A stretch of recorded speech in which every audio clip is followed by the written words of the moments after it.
So yo! What's up mga idol? Butik na dali tayo kahapon mga idol. Tinamaan ng kahoy. Dito nga pala ako ngayon sa ilog. Yung ano pala ito? Para kakarga ng buhangin. Anong pangalan ano mo? Vlog ko? Oo. Rilan Vlog sa Facebook. Ano? Rilan Vlogs. Anong nakalagay sa Facebook mo? Rilan Vlog nga. Rian Vlog. Rilan. Rilan. Oh. Ayun, nakapalo sa akin yung mga tropa. Isasab ko. Ayan, si Kabintot to. So, ayan, pupunuin namin yung truck na dilaw. Gaway! Oh! Buhangin boys. Mga buhangin boys. Buhangin boys. Dito to yayaman yung mga kasama natin sa pagbubuhangin. Kaya pa, kailangan pa niya ito 128. 128 pa lang. After 100 years. 1 million na yun. Kaya maka 1 million ka.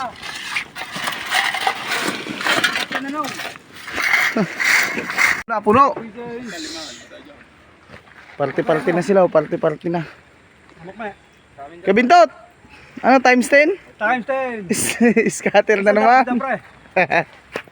Isa ka dyan? Habang nabiyahe tayo, inabutan tayo ng plat. Malan yung pagkamalas. Yun. Dito tayo ngayon sa kalsada, oh. Malan yung. Sa kabaan ng kalsada ng Lambak, papuntang Anibong. Dapang-dapa na, oh. Dapang-dapa ang truck. Malan yung truck na rin. So yun, kailangan natin itong ayusin agad. So ayun na nga, kailangan na natin tanggalin tong plat na gulong na to. At para maayos na. Sana all diba yung mga plat na ayos. Kasi yung ilong ko wala na. Plat na talaga. Wala na, hindi na pwedeng ipavulcanize. Kaya sa may mga matataas ang ilong dyan, sana all na lang talaga. Sana all matangos ang ilong. Kasi kami, matangos din. Ang pisngi. Baliktad eh. Parang Diyo. Pero siyempre, hindi natin pwedeng ikahiya to.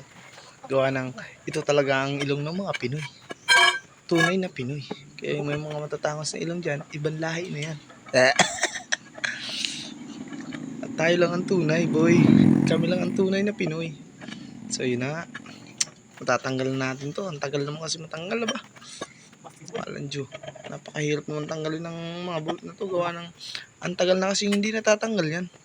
Siguro 1 taon na. Kaya may mga kalawang na. So kita nyo, umaalog na yung truck sa bigat ko. Ayaw pa rin matanggal. So ginawa nyo natin ang paraan yan. Pinagpakuya ng maso. Para lang matanggal. Hindi ko na nabidyoan dyan. Gawa ng umulan kasi. Ang lakas ng ulan yan. Biglang umulan. Hinihintay ko yung kasama ko si Kajelo. Ang tagal naman ni Kajelo eh. Ayun na nga mga idol. Tanggal na yan mga idol. Gawa ng pinilsa ko na yan. Minasok ko na yan. Dumating na rin nga pala dyan si Kajelo. Tapos na yung ulan. Hindi ko na nabidyoan yung pagmasok ko kasi umulan nga. Mababasa yung cellphone ko. Kailangan ko siyempre safety muna. Wala pa tayong pera pang bili ng bago. So yun mga idol. Baklas na yan. Dadalhin na natin yan ngayon sa pa-vulcanize. Sa bayan pa manggagaling. Ay sa bayan pa ang vulcanizing shop. So buti yan si Kajelo mayroon yung motor. Full around yung motor niyan eh. Ayan, napakalaki dyan ng nakabutas mga idol. Napakalaki niyan, yung housing ng bearing. 2,000 years later. So yun mga idol. Napabulkanize na natin. Kakabit na lang. Ayun na nga mga idol, kakabit na lang natin to. So ito, madali na to ikabit. Gawa ng, kumbaga na ano na siya, na nalinis na yung tornilyohan. So madali na lang yan. Saka kahit hindi natin kanang higpitan, okay lang yun.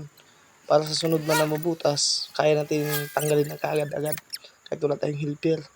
Yan kasi, sa vulcanizing shop pa kasi yung kinabit nila dati. Kaya napakahirap. Alam mo naman yung mga vulcanizing shop. Ginagamitan na ng machine para safety talaga. Kaya pag nasira, ang hirap natin tanggalin. Napakahirap. Pawis na ako dyan. Pagod na ako dyan. So yung amo ko, nagagalit pa kasi bakit na tagal ko. Hindi niya alam, nasiraan ako.